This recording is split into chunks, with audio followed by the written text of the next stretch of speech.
Visit a local rapper shop that is getting all of his fans excited and is helping the community in a big way. Say it once, but don't say it 3 times. Get ready for this awesome chat of an awesome musical that is coming to town. And you don't have to go far to get a taste of delicious Caribbean cuisine. There is an amazing event right here in Miramar, and we are sampling all the eats in our kitchen. South Florida Live starts right now.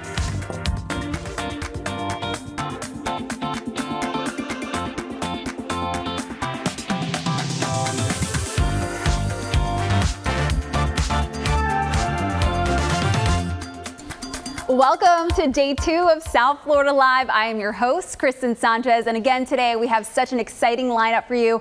We're going to get started with some big news surrounding South Florida's newest A-list resident. So get ready, Miami. Messi's debut is sooner than you might think. The Argentinian captain said earlier this month that he will sign the Inter Miami CF, even though a deal hasn't yet been finalized.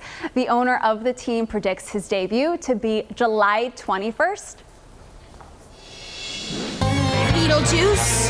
Yes! Beetlejuice? Yes! Oh God, this is gonna be so good! Don't say it 3 times. Hold on to your tombstones. Beetlejuice, the musical, is creeping its way into town, bringing Tim Burton's twisted world to life on stage. With a spectacular cast, this ghostly adventure, it's a must-see. Miriam is live at the Broward Center in Fort Lauderdale, giving us a spine-tingling sneak peek behind the scenes. I am so excited for this. How's it going, Miriam?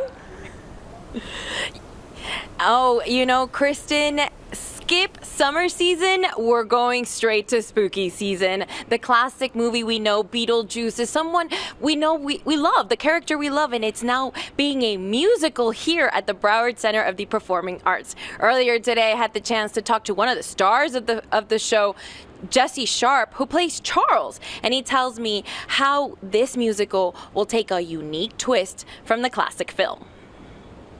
Fellas! All we wanna do is hear that sound. All we wanna do is hear that sound. Take us back. How excited were you when you first learned you were going to be a part of this production?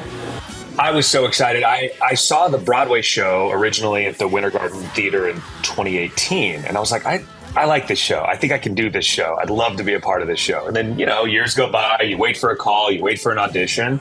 And I was doing a musical in upstate New York, and I got a call to come back to the city and audition. And my wife had our car in Utah. She's also an actor, and she's also in the show. So she had our car in Utah on another gig, and I had to rent a car quickly, drive to New York. It was sort of a crazy hustle, but I was like, this is my chance. I love Beetlejuice. I want to be a part of it. So. Daddy's leaving. That's amazing. Now, what is it like working alongside your wife in the show? It's amazing. We've worked together a ton. We actually played the Broward Center together on the Addams Family tour 10 years ago. So we had just started dating. We were on tour together. So we've both been touring musical theater actors, regional theater actors. We've done a lot together. It's showtime.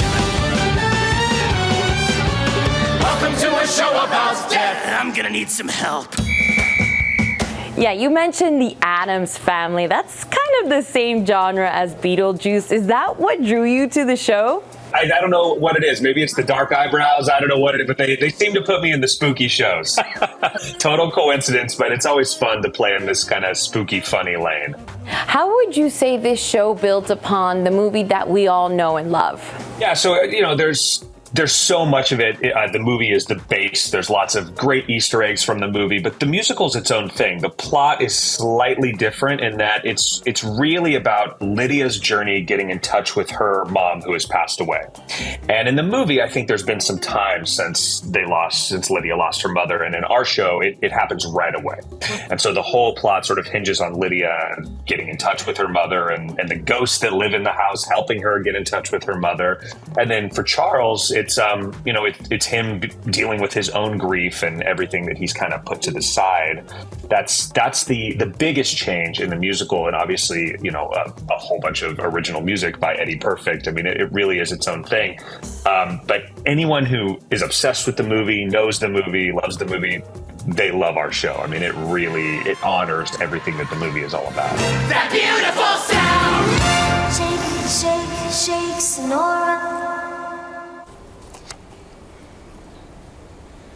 Beetlejuice, the musical's running from now through June 25th. And Kristen, let me tell you, spoiler alert, I love that they kept that dinner scene, you know, the one that Yep. I love it. Miriam, you are the best to be on the story because I love your excitement and you are just bringing me that energy I need. I can't wait to see how they're going to make this entire thing into a musical. It's going to be fabulous. All right, and also what we have coming up. Thanks, Kristen. Coconut Grove.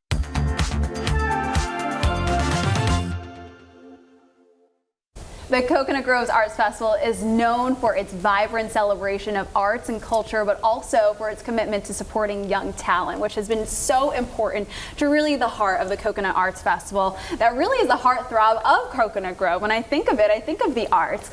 And this year is really something special because at a recent ceremony, the festival's board of directors awarded $45,000 in scholarship funding to 15 talented high school art students, which you are one of them. Yes. Juliet, welcome. Camille, thank you for being here. A great member of the Coconut Groves arts community and always really instilling that in all of the artists in the area. Talk to me first about this award and how special. Actually, this is the largest award you've been able to grant to students, scholarship award. Absolutely. You know, every year we seem to be able to give more and more, and that's very important to us. This is why we do this. We love bringing art to, you know, different art to Coconut Grove, but we also really believe strongly in moving this next generation forward, you know.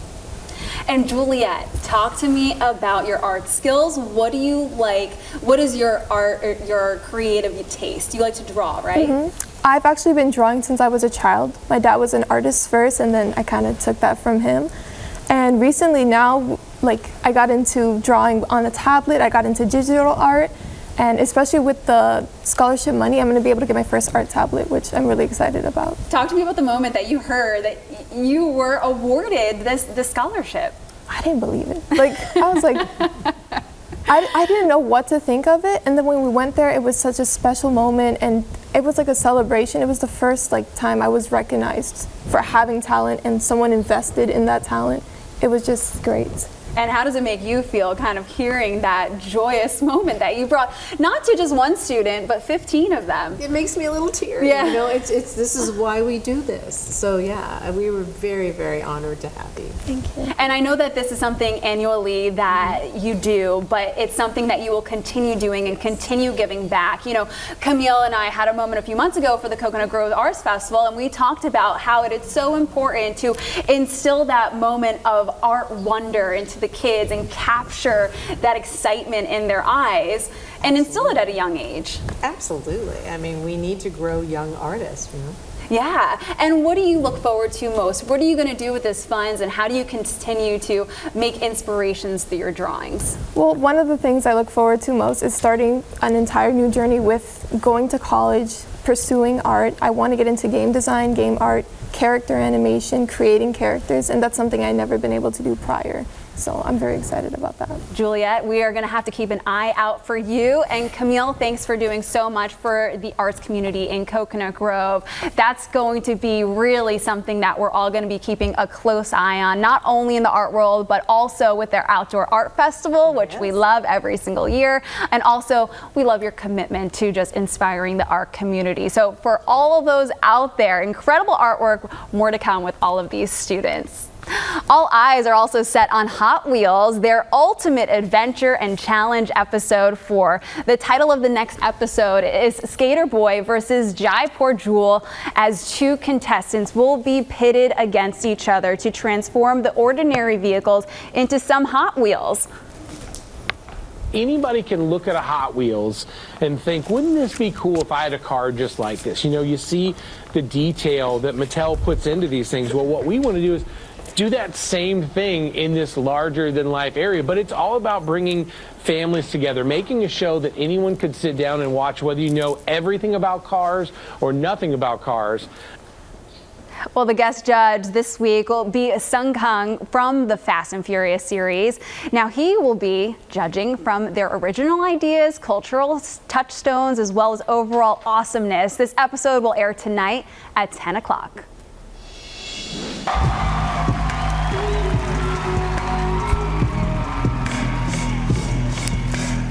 Oh, it's America's Got Talent Tuesday, and get ready to be amazed and entertained as the auditions, they keep rolling in, showcasing a wild mix of acts that will leave you in awe. From jaw-dropping stunts to mind-boggling talents, these performers are vying for the coveted $1 million prize. I mean, you can't blame them. And of course, that chance to be crowned the ultimate champion.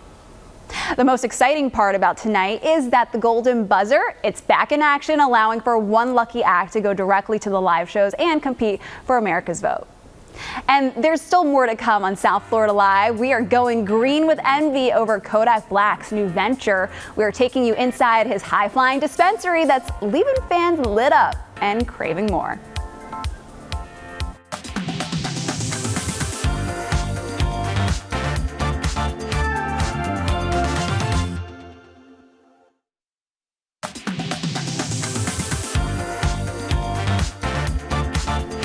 Put a hood on my back just for the project till you fit me. I made it with this rap and the same devil tried to trick me. All right, well, we all know him for his music, but Kodak Black is breaking the mold and venturing into uncharted territory. This rapper is all about promoting sobriety in a new way that will leave you, well, amazed and inspired. So from beats to sobriety feats, Sarah Bakila takes us on a wild ride as uncoveted Kodak Black's exciting new venture right here, which is happening in our own backyard. That's right. Rapper Kodak Black is exploring a new venture that hopes to promote sobriety and bring local jobs to the community. Located in the heart of Miami, SG Hotbox hopes to bring the vibes and the positive impact. Walking inside SG Hotbox, Kodak Black's newest boutique, you'll see exclusive merch, cool designs, and an assortment of CBD products that have his fans more than excited. We're experiencing history here. You know, you can look around, you know, you can see we gather around here. And these products come with a message. It's just like, it'd be a lot of toxicity being pushed and negative being pushed. So it's just like, we were trying to go a different route, you know what I'm saying? Just focus on just the betterment of people, just health all the way around. Kodak calls it the Sobriety Gang movement, a movement he's been on for a while. I had a conversation about a little bit over a year ago, and he was talking about he wanted to start a sobriety gang movement of being sober because a lot of people, young people, are dying, doing lean and codeine and all this stuff. And his fans who spent the grand opening day waiting outside the boutique say they're inspired by the movement. I actually love that. I'm actually 3 months clean myself, so you know it's pretty amazing that he's doing that. You know, it's a way to a better life. So I give him props. The rapper and his business partners are happy to provide tons of cool products for the fans that won't get them into trouble. The products he sells contain CBD, a non-psychoactive version of marijuana. We just trying to help people, show them they can still hang out without taking the drugs, put nothing negative in their system. If they're on probation, they won't fail their tests. You know, keep everything elevating and running smooth. Yup, safer alternatives and job opportunities for the local community. It's only right that we provide back. So we get people in from the local community to come in and work, and we're looking forward to just help people grow however we can. Already getting positive feedback from his fans who are inspired not only by his products, but his movement. Make sure to check it out. Sarah, sounds good. Thank you. And from the world of rap artist Kodak Black to the shores of water safety innovation, I want to tell you about a new venture that aims to keep kids visible and also protected in and around the water. 3 innovative Maine mothers, they came together to create a game-changing solution for child safety around water with their groundbreaking line of high-vis swimwear. It's neon-colored rash guards, and they're making waves by making sure that you can see them in and around the water. So Mary, Brittany, and Miranda, they all started this journey to design these eye-catching, what you see right here, rash guards that offer just a peace of mind, especially while you're by the water and you want to hang out. You want to make sure you always have an eye on your kitty. So this is one way to do it. The response has been overwhelming, leading to the trio to launch a Kickstarter campaign for pre-order, and they're starting at $25. But before we dive into more stories, when we return here on South Florida Live, we're talking about how to wake up that makeup look. Miami makeup guru, they sharing the makeup hacks on how to make your eyes pop for summer.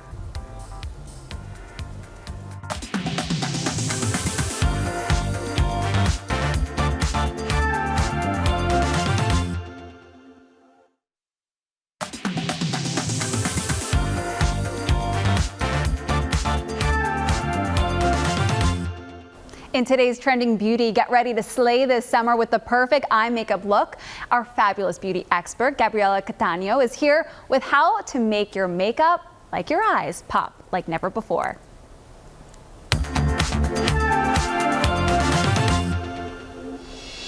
Hey there, South Florida Live. I'm so excited to be with you guys again, bringing you the very best makeup tips. And today I'm going to teach you how to get your eyes to look a lot bigger for all your makeup looks this summer. So keep watching. I've already prepped my eyes with some concealer and set it with some powder to hop right into the first shade. For this look, it's important to use lots of earthy tones, some browns, and some light shades, so this palette is perfect. And based on your skin tone, you want to pick a color that is going to still stand out but not be too dark. So in my case, I'm going to go with this light brown. And I'm also taking a really fluffy brush to blend because this is going to be your best friend for a look like this. And with your clean finger, you can feel out where the hollowness of your eye is. That's where you're gonna apply the first shade. So no matter if you have a hooded eye or a droopy eyelid, this is gonna really help your eye look a lot bigger. And if you notice, I'm not taking this shade all the way to the inner corner because that's where I'm gonna apply a shade that's lighter and maybe even a little highlight, so you wanna leave that kind of blank. So now we're gonna add a lighter shade into the inner like little triangle corner that you see right here at the beginning of the eye. That's really gonna make it open up and add some brightness. You can already see the difference in my eyes. This one looks a lot brighter and a lot bigger and more awake compared to this one that does not have that light shade in the inner corner. And now you can add whatever eyeliner you want, but the trick is to only focus it on the outer half of your eyelid in order for your eyes to look more lifted and also bigger. This is a great trick, especially for those that have hooded eyes or maybe a droopy eyelid, because it's not going to take up space from the inner corner. So really, it's leaving this area nice and clear and open. And my final tip to getting bigger eyes in your makeup looks is definitely adding a false lash. If you're scared of false lashes, no worries. You can just take one of your favorites, as long as it's the same length all around, and cut it in half. Just look at the difference between this eye with no lash and this eye with a lash. Of course, this one looks a lot more open and a lot bigger, and that's why it is the final step to this makeup tutorial. And there you have it, quick and easy steps to make your eyes look a lot more open and bigger for all of your makeup looks. I hope you liked this. Let me know over on my social media if you did. Catano Glam and Gabriela Catano. See you later, and remember to stay glam. Gabriela, I love it. And now that we look great, we want to take you out somewhere, right? So how about tasting the Caribbean? Well, we're going to do that in just a few moments from now as we are entering the Caribbean Food Festival. It's happening this weekend, and hey, I know some special guests who are going to give us a sneak peek inside.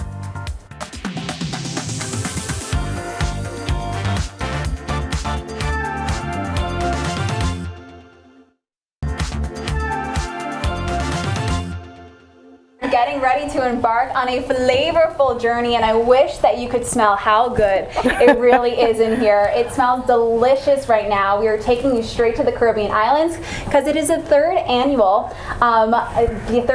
Caribbean Festival that we are talking about, the Food Festival, and it's so exciting. It's happening right here in Miramar, where our station is. So it's going to be on Saturday, June 24th at the beautiful Vizcaya Park in Miramar from 3 p.m. to 11 p.m. So you can really make a whole day about it, because we are talking food samplings, cooking, drink demonstrations. I mean, there's really nothing that won't be there. So let's get right into it. Of course, we have Chef Vicky here today preparing some wonderful food for us. Talk to us about it. So you're gonna have a little flavor today. I'm making a jerk grilled shrimp with some pineapple salsa and a coconut rice. Okay. But at the festival, we'll be having some great Caribbean food, some callaloo, some griots, so we're gonna jazz it up Caribbean style, and I'm grateful for being invited this year. Awesome. Absolutely. Talk to us a little bit about, so as we have a lot of different flavors and food here, so what are we taking a look at? So I'm going to be putting the pineapple salsa together. Yep. And we have some pre-grilled pineapples right here. Beautiful. Everything has been pre-seasoned. We have some Holy Trinity, and some red onions. Now, how long does it take to kind of marinate this? You know, island style, we usually marinate our meats a day before. Wow. We so don't really soak up the flavor. Correct. It's not just salt and pepper. We have to marinate, we have to let it sit, and we have to let the flavors come in. And So- Vicki, while you're preparing this, I'd love to hear Yes, some sure. more about the festival Can too. you switch? I'll swap spots with you. Yeah. So Vicky's one of our chefs. We have a chef, and Vicky's from Haiti, but we have a chef from Belize. Yeah. We have a mixologist from Jamaica who's going to be serving up some real good Caribbean flavored drinks. But it's not just the food. We're going to have entertainment. So we'll have out of Trinidad. Her name is Miss Bastson, Nadia, and she'll be singing some calypso and soca. We'll also have out of Jamaica singing melody. We have out of Bahamas, by the way, Bahamas is celebrating their 50th year of independence, so we have Julian Believe there. We'll also have from Cuba, Gianna Paul and the Latin Soul Band. So it's a mix. You know, the Caribbean islands are either they speak French, English, Spanish, or Dutch, and so we try to put everything in our celebrations. But that's not all. We're going to have There's even more. It's a one-stop We're going to shop have an for art all pop-up things. show, art and music, book fair, all that. All happening this weekend, Saturday, June 24th, so you don't want to miss it. All right, that does it for South Florida Live. Be sure to join us tomorrow.